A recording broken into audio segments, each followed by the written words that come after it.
Ayan. Yung ubi jelly natin. O ayan mga kaiyay, 'di ba ang sarap? Tara, gawa na tayo. Ayan, nagpakulo ako ng tubig at naglagay ako ng sago. Ang ginamit namin ay yung mga maliliit na sago.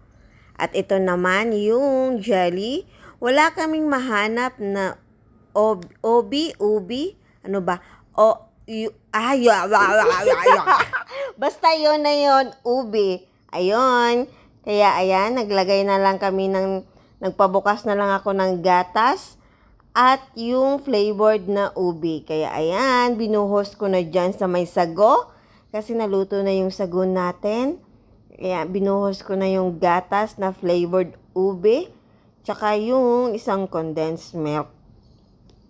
Yun lang yung ginamit, isang can lang ang nilagay ko at saktong-sakto lang yung tamis niya at bahala kayo kung magdadagdag pa kayo o hindi, bahala kayo sa panglasa nyo.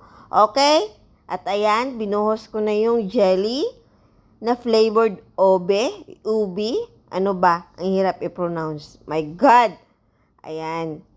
Sisimutin natin kasi ang mahal, expensive, triple ang pressure niyan basta galing sa Pinas Char.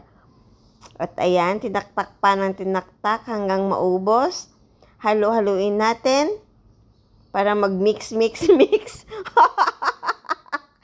At ayan na, nilagyan ko ng Nissin cream na muntik nang makalimutan. At ayan, sisimutin din natin kasi expensive din yan.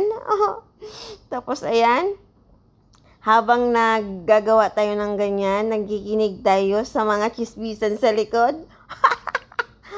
Ay nako, marites mode. Ay my God. Tapos ayan, sasagot pa yan dyan at tatawa. Nako po. At ayan na, may nakisali. Hi ate. Ayan.